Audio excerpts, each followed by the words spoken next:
So hello दोस्तों, स्वागत करता हूं मैं आप लोगों का हमारे चैनल गुडविल एजुकेशन पे। That is one stop destination for your English. और गाइज आज की वीडियो में मैं लेके आया हूं आप लोगों के लिए एक और grammar lesson and that is about speaking as well. और वो टॉपिक है यूज ऑफ देयर। तो मैं आज आप लोगों को यूज ऑफ देयर के बारे में बताऊंगा। इट मींस देयर को किस तरीके से इस्तेमाल किया जाता है। और अगर आप देयर के यूज को सही तरीके से समझना चाहते हैं तो इस वीडियो को एंड तक जरूर देखें, क्योंकि यह वीडियो आप लोगों को समझाएगी कि देयर का यूज आप लोगों को किस तरीके से करना है। तो आशा करता हूं कि वीडियो को एंड तक जरूर देखेंगे। और वीडियो को स्टार्ट करने से पहले गाइस हमारे चैनल को सब्सक्राइब जरूर कर दीजिए। नीचे जो रेड कलर का सब्सक्राइब का बटन है उसको हिट करके बेल आइकन को भी जरूर हिट कर दीजिए, ताकि हमारी वीडियोस की लेटेस्ट नोटिफिकेशन आप लोगों के पास सबसे पहले पहुंच सके। तो गाइस स्टार्ट करते हैं अब हम इस वीडियो को। तो गाइस सबसे पहले यूज की बात करते हैं कि सबसे पहला यूज क्या है देयर का। देयर का सबसे पहला यूज है किसी भी एक डायरेक्शन को शो करना। आपने एक वर्ड सुना ही होगा, दैट इज हेयर। हेयर का मतलब क्या होता है? यहां। इसी तरीके से देयर का मतलब क्या होता है? वहां। THERE देयर मतलब वहां, और HERE हेयर मतलब यहां।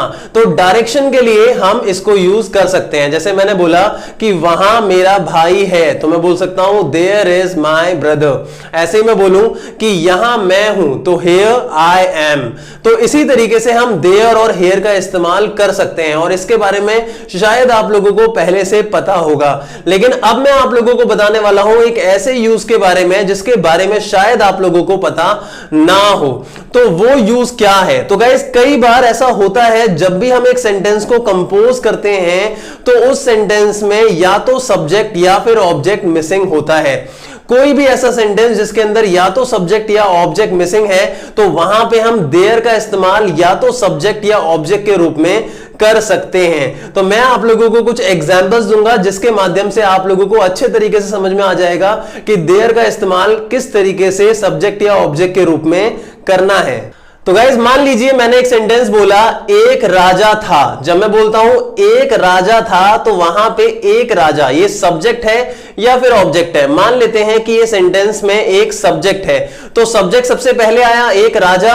क्या इसके अंदर कोई ऑब्जेक्ट है? नहीं है। तो अगर इस सेंटेंस में कोई ऑब्जेक्ट नहीं है तो हम यहां पे देयर को एज एन ऑब्जेक्ट यूज कर सकते हैं। जैसे मैंने बोला अ किंग वॉज देयर, उसी जगह पे अगर मैं एक राजा को ऑब्जेक्ट मान लेता हूं तो मैं देयर को एज अ सब्जेक्ट भी यूज कर सकता हूं।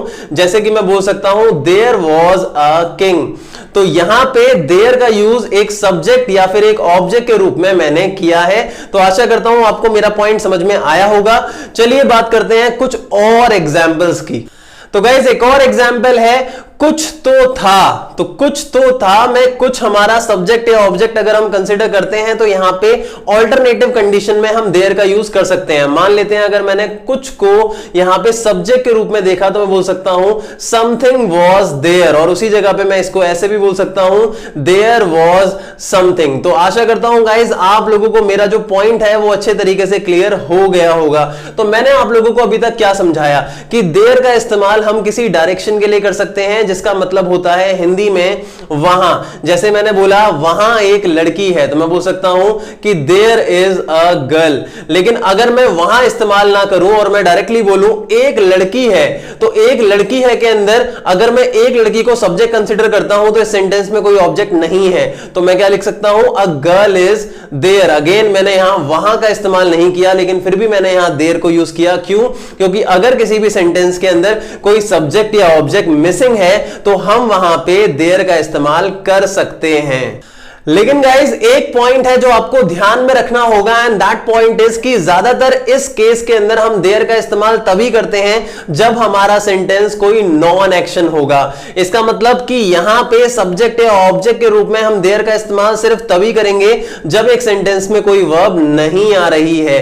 जब वर्ब नहीं आ रही होगी तभी हम इस देयर का इस्तेमाल उस सेंस में कर सकते हैं, अदरवाइज हमारे को देयर का इस्तेमाल वहां के सेंस में ही करना है। जैसे मैंने बोला वहां नदी बह रही है, तो रिवर इज फ्लोइंग देयर। अब मैं अगर बोलूं नदी बह रही है तो उस टाइम पे नदी हमारा सब्जेक्ट हो सकता है, तो मैं बोलूंगा रिवर इज फ्लोइंग। हालांकि मैं यहां देयर का इस्तेमाल कर सकता हूं, लेकिन मैं ज्यादातर केसेस के अंदर इस सेंटेंस को इतना ही बोलूंगा, रिवर इज फ्लोइंग। लेकिन अगर आप चाहो तो वहां पे देयर का इस्तेमाल भी कर सकते हो। तो गाइज आई होप आप लोगों को ये टॉपिक अच्छे तरीके से समझ में आ गया होगा।